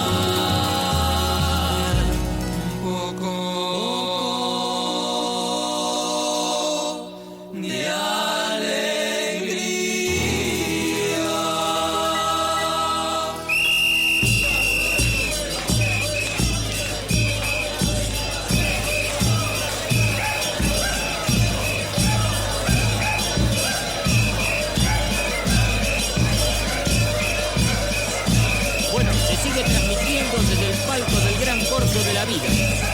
Ya una murga se va alejando para dar entrada al centro, murga los funebreros de San Martín. Ya se ven sus estandartes, atrás las mascotitas, los directores, y atrás de ellos el blanco de la murga. Sí, mirá, vos sabés que para nosotros, ya mirando a la distancia el fenómeno, casi nos fogueamos como grupo tocando en lugares a veces que se organizaban por la propia militancia cultural de los grupos, ¿viste? Y esto para nosotros fue como muy impresionante en el sentido que la canción cobraba otras dimensiones, ¿entendés? No era una canción, ¿viste? Como es el tema con la música, que la letra pega, entonces la melodía, no, esto era más bien como una acción comunitaria donde el encuentro era real, no virtual, y donde nos encontramos en todo tipo de situaciones que vos sabés que hasta mira, me pasó esto, en un momento con la pandemia empecé a reconstruir la historia de La Fuente. Entonces nosotros tocábamos en muchos recitales, yo que sé, en Quilmes, Lomas, y de repente cuando empecé a buscar a los jóvenes que organizaban, me encontraba como con este tipo de historias, ¿viste? Todo ese movimiento impresionante de la resistencia cultural en la dictadura era organizado por pibitos de 16 años. Hoy yo te lo cuento así, un pibe de 16 años no tiene como ese ímpetu de eso, ¿viste? De armar, exacto, alquilar una banda, ¿viste? Bueno, nosotros fuimos parte de eso. Ahí en Quilmes había algo muy interesante, me acuerdo que hacían una quema de juguetes bélicos y ustedes participaron, me acuerdo una vez. En plena dictadura estamos hablando, ¿no? De esto. Sí, y a nosotros, mira, y esto, por ejemplo, La Pasión, según San Juan, que nosotros la terminamos haciendo en la Semana Santa del 83, todo nace porque un seminarista, el padre Pajarito, él se escapaba de los seminarios, se escapaba de donde estudiaba ser cura para escuchar a La Fuente.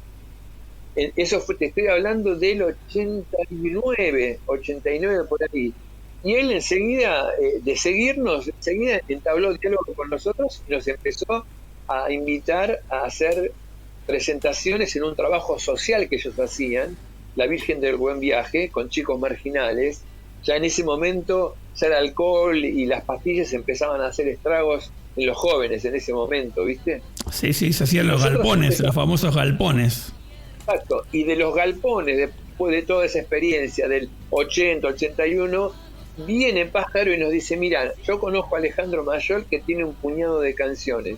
¿Ustedes les interesa meterse con la obra? Y nosotros no lo conocíamos a Mayol, así que entablamos un diálogo, nos pareció interesante, hicimos una aventura loquísima, que fue la presentación en Vélez ante 30.000 personas de La Pasión según San Juan.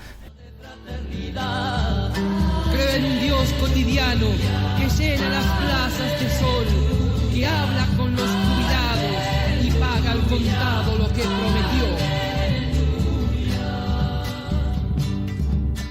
Creo en el tiempo del hombre, cuando pelea el dolor, en el que rompe mordazas, construye su casa, comparte el calor. En el que rompe mordazas, construye su casa, comparte el calor. Creo que vale la pena fundir espadas y hacer miles de rejas de arado y en surcos callados fundir otra vez. Miles de rejas de arado y en surcos callados fundir otra vez. Sí, bueno, para la gente que nos escucha, Alejandro Mayol, algunos dicen que es el verdadero creador de la misa criolla, o por lo menos de muchas de las ideas, ¿no? que le llevó a Ariel Ramírez. Así que... Exactamente. Tenía esa idea, un puñado de canciones, y nosotros teníamos que transformarla en una obra para ser teatralizada en espacios multitudinarios con mucha gente. De hecho, en Vélez había como 250 actores, ¿no? Eran todos pibes de los sectores más vulnerables de la sociedad de entonces. Exacto, yo era uno, Coco, era un soldado romano.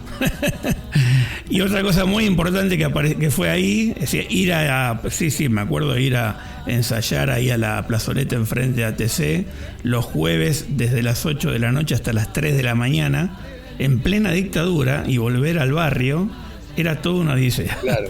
Eso por un lado. Y por otro lado, tengo entendido de que La Pasión según San Juan en Vélez fue la primera presentación en público de las Madres de Plaza de Mayo, en un acto masivo. Claro. ¿No? Así que fue también un acto histórico para rescatar. Claro, y fue y sigue siendo una cuestión impresionante porque, bueno, yo un poco en las redes lo cuento. En ese momento, otro seminarista, viste, la salida se vendía el cassette, el tipo quedó tan conmovido que compró el cassette y se fue a su pueblo, que es Madariaga, y 2 años después empezó a hacer La Pasión. Este año cumple 39 años. Y se sigue haciendo, sí, es histórico.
Básicamente, yo ya tenía, después de la separación de La Fuente, que fue en el 86, después hubo muchos encuentros porque somos todos muy amigos.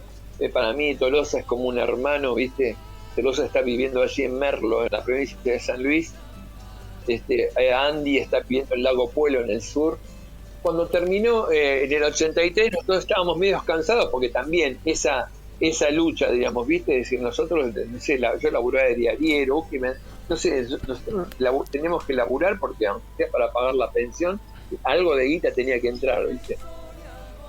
Pero el disco del 81, que es el de Tapa Negra, que después nosotros grabamos un tema de los Jaivas, que se sale una reedición, creo que es uno de los discos del rock muy interesantes, como, digamos, del mundo subterráneo, no digo de los grupos consagrados, porque nosotros nos fuimos un grupo muy conocido.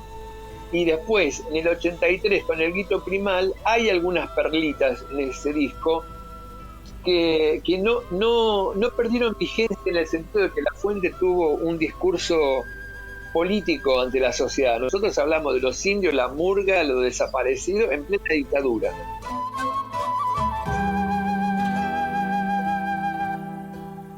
En Cajamarca fue la cita de poder y colosal. Ningún guerrero allí, solo mujeres, niños y ancianos. Y los conquistadores prontos, con arcabuces para descargar sobre el primer indicio que desate su violencia. El cura se acercó al Inca inmutable miraba, llamándolo a su fe, imponiendo reconocimiento. Libros sagrados demostró que no sabía por qué entender, y así las escrituras volaron por el aire. la mecha se encendió, se oyó tronar cañones de furia. Caían de a 10, desesperados en su asombro. El fuego devoraba todo, obras de siglos para levantar, mientras las piedras absorbían toda la tristeza. Mientras las piedras absorbían toda la tristeza. Mientras las piedras absorbían toda la tristeza. Mientras las piedras absorbían toda la tristeza. Mientras las piedras absorbían toda la tristeza. Volaba un águila blanca sobre un cielo enlutado y conquistado. Era presencia viva de la ironía cruel que comenzaba a reinar en América del Sur.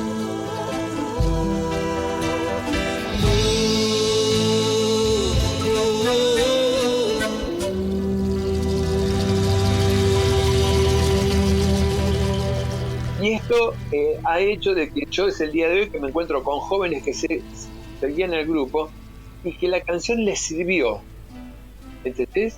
Ya sea para salir disparado para alguna parte y para ser un mejor ciudadano, ¿entendés? Entonces, como nosotros lo habíamos sacado independiente, yo siempre estuve buscándole la vuelta a grabarlo. Y bueno, y ahora en un evento que hubo el año pasado, para una película homenaje a Pistoche, que se va a estrenar ahora en breve, me encuentro con Piero Cardín, y empezamos a charlar y yo le dije, mirá, está lo de la fuente, y él dijo, saquémoslo. Y entonces, bueno, se dio las ganas de un productor de sacarlo, y para nosotros está bueno, sobre todo para marcar la coherencia que se puede tener en el campo de la cultura. Yo milito fuertemente en la cultura desde muy pibe y siento como que hay un camino que es posible, ¿entendés? Es decir, es posible hacer una onda y que se convierta en fiesta popular, es posible hacer un disco con una buena producción, con una buena gráfica, con el teatro, con buena letra, hacerle, diríamos, el pito catalán a los militares y ahora lo que sea, ¿entendés? Que hay formas, diríamos, de combatir a través del arte, que a mí me parece como es como una estrategia de sobrevivencia, la cultura, ¿no? Entonces, la cultura abrazada desde el manejo del lenguaje, la comprensión, el estar atento a lo que pasa, todo eso para mí es una buena ciudadanía. Así que eso está reflejado en la acción cultural de La Fuente, ¿viste? Limpiando aquel dolor, abrace las nubes de aquel tiempo maldito, haz de luz, alumbre este camino, viento mueve los molinos de la fe, de este nuevo tiempo, que corra la voz de la conciencia.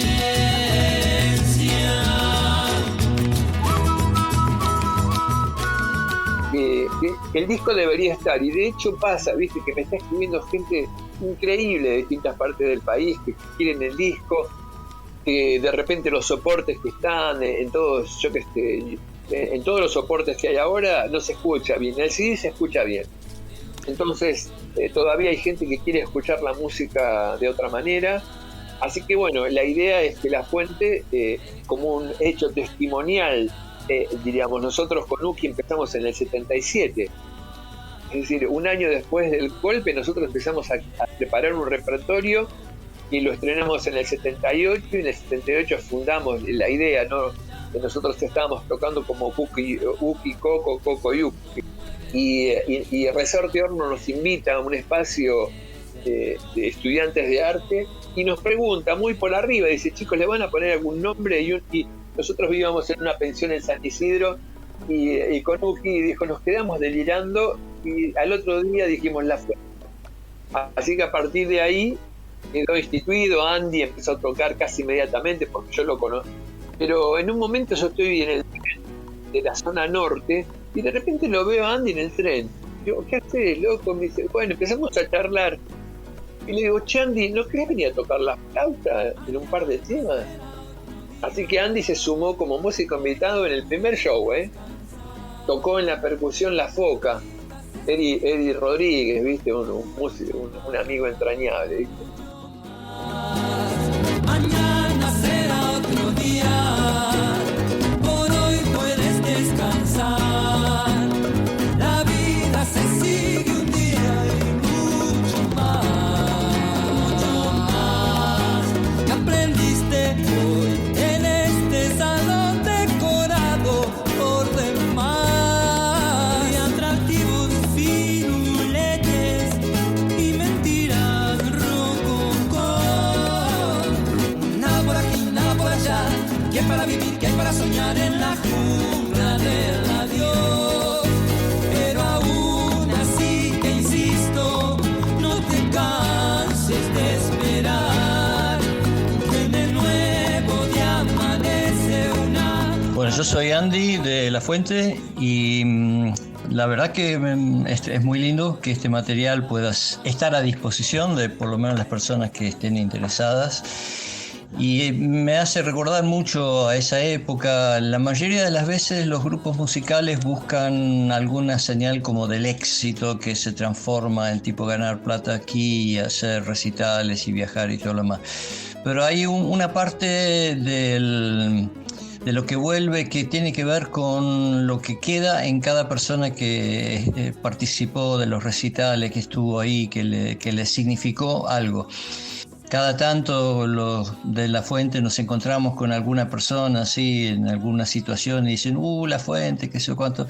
Y uno se empieza a dar cuenta que a pesar de que nunca tuvimos un éxito realmente comercial, se podría decir, pero sí creo que en distintas personas quedaron algunas cosas lindas, cosas que ellos recuerdan con mucho cariño, y eso para mí es como una especie de tesoro que no figura en ningún libro.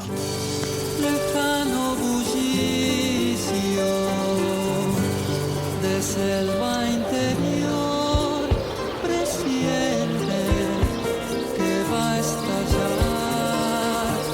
el grito primal.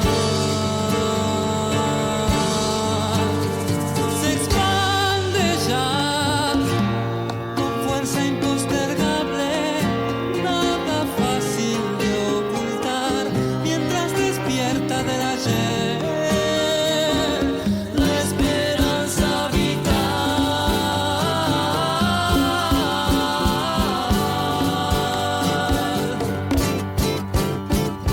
Es el sonido que lleva la rueda. Así que ahí nació La Fuente y a partir de ahí se generó un colectivo cultural. Yo en las redes pongo, ¿no? La Fuente, 1978-1983. Música-arte de un colectivo cultural en tiempo de dictadura. Así que bueno, como siempre hay que recordar ese espacio como para que no se repita, para nosotros también queremos dejar la constancia que se puede trabajar en tiempos absolutamente difíciles, se puede construir a través, en este caso, del arte, ¿no? La música, la poesía, la danza, todo lo que... Dos preguntas ahí, Coco. ¿Cómo fue esa primera etapa durante la dictadura? Porque había canciones como La Verdad, como Iba Nuestra Esperanza, que tenían... Después había otras que también tenían un contexto y una metáfora que uno podía, digamos, percibir. Pero esas dos canciones lo decían directamente, digamos, ¿no? ¿Cómo lo vivían ustedes desde adentro del grupo?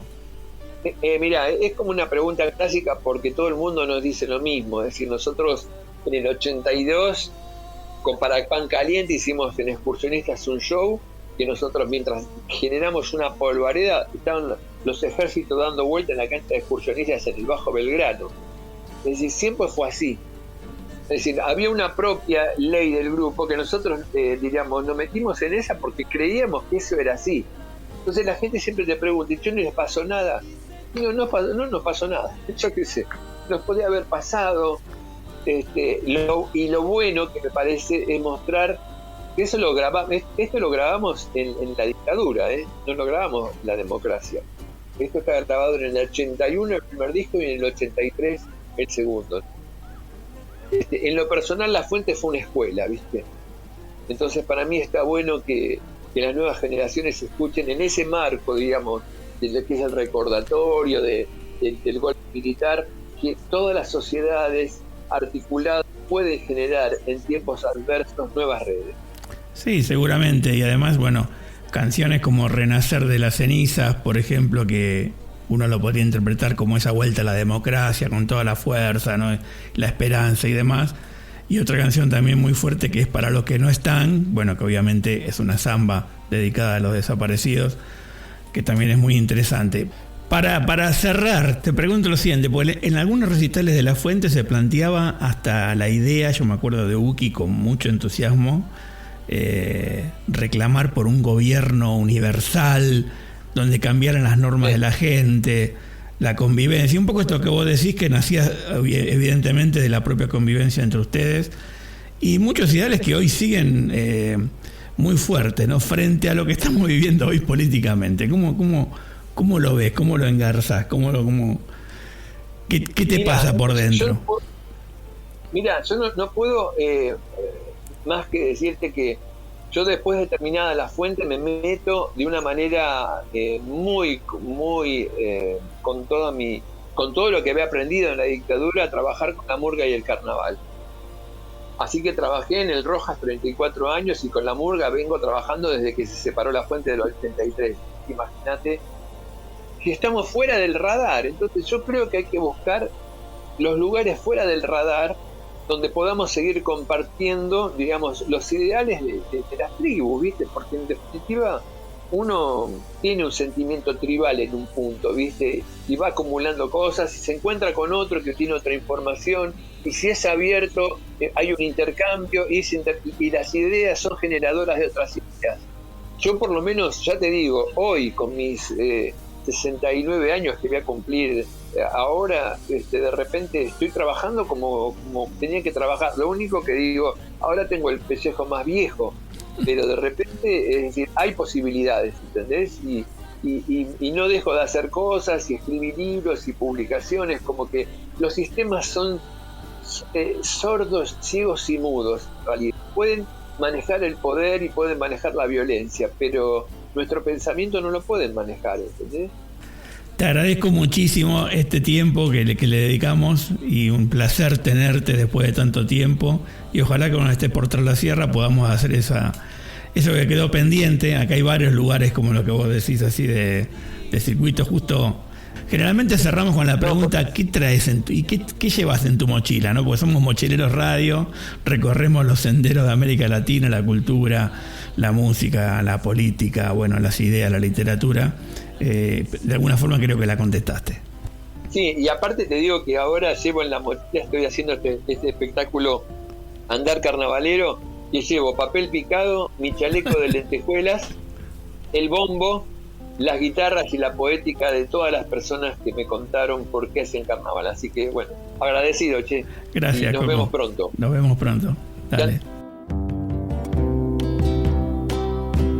Pechos clamando justicia, alzan su indignación, puedan suplir esta fuerza, curando nuestro corazón, y en llamas de amor desmedido, sublimar todo el terror, renacer como un ángel de la ceniza que quedó. Yo no lloro por los que sufren, pues ellos hablan con Dios. Lloro a los que hacen sufrir, porque es muy duro el infierno. Pueda este manto de luna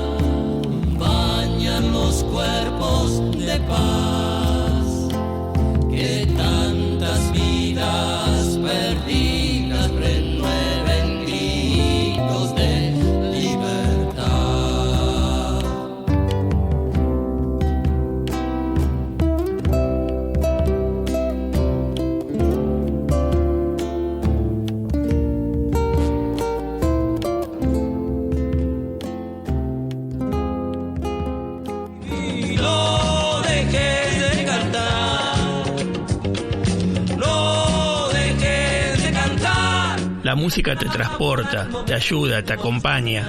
Esa música que llevas en tu mochila, acá, en Mochileros. Y atrapa el momento hasta hacerlo canción. Aguante un momento, ¿ta? Al viejo teléfono de línea ya no lo atiende nadie.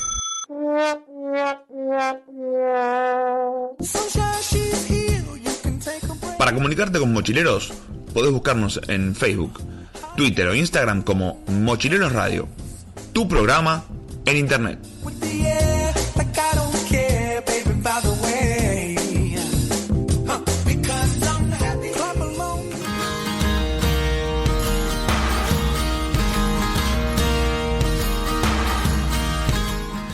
Recorremos América Latina, las montañas azules, el océano verde, la tierra roja, la pampa dorada. Los caminos son muchos, pero el destino siempre está claro.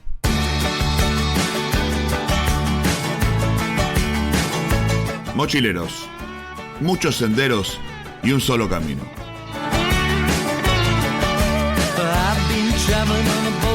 Como dice Jorge, si no sabes a dónde vas, cualquier bondi te deja. Y eso es un peligro, porque andás a ver a dónde terminás, en Pampa y la Vía, decía el dicho.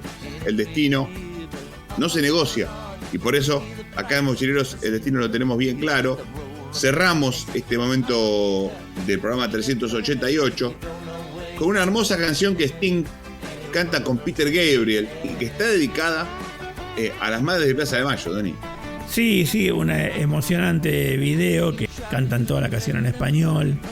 Sting y Peter Gabriel se ponen a bailar con las madres de Plaza de Mayo en el escenario. Es un momento muy emotivo y presten atención al discurso que hace de Sting en un español respecto del tema y lo que él piensa sobre eso. Y creo que hoy cobra una actualidad tremenda, y sobre todo si hoy es 24 de marzo y nos estás escuchando, tiene que ver un poco para pensar y para reflexionar en lo que nos pasa como país. Dani, gracias por haber estado con nosotros aquí en el programa 388. Un abrazo, Nico, un abrazo a todos y todas y nos vemos la semana que viene. Gente, muchísimas gracias y hasta la próxima. Cuando vine a Buenos Aires el año pasado,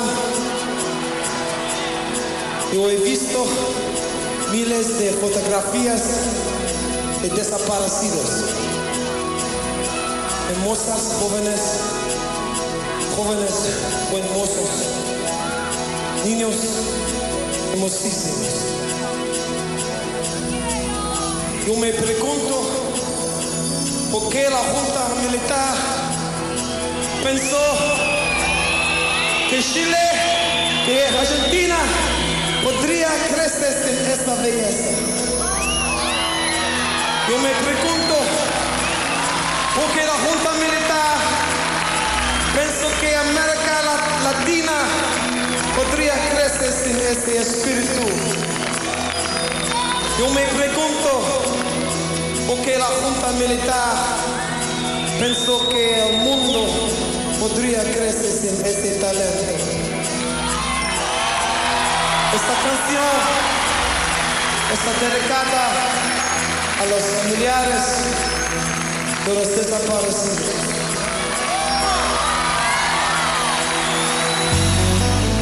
Caminando por nuestro continente, nos encontramos, nos reconocemos, nos conectamos. Con nuestra mochila al hombro, miramos y sentimos el mundo desde nuestra historia, nuestras luchas, nuestras pasiones. Caminemos juntos el sendero de la vida, con apertura, armonía y amor. Hay soldados también,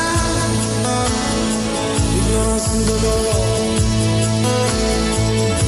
porque desprecian el amor.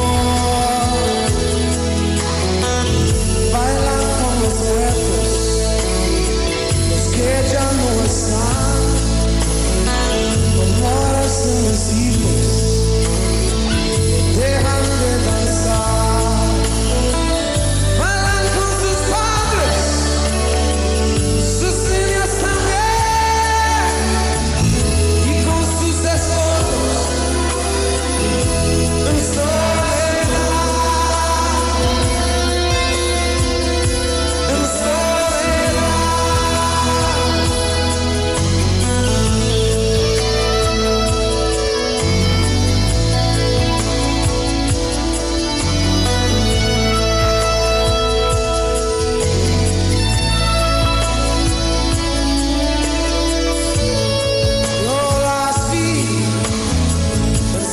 proprietà